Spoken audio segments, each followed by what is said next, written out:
Let's unbox Samsung Galaxy A57 5G.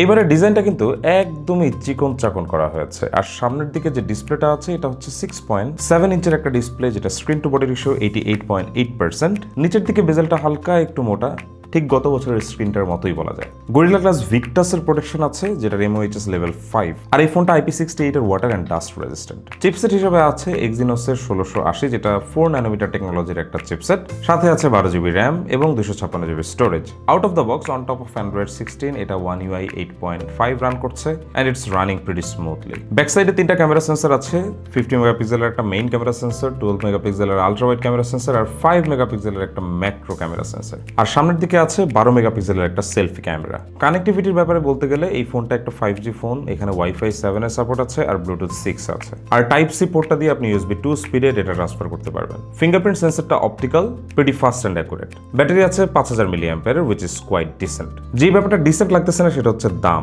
প্রায় 60,000 টাকার আশেপাশে এই ফোনটাকে পাওয়া যাচ্ছে আনবক্সিং থেকে।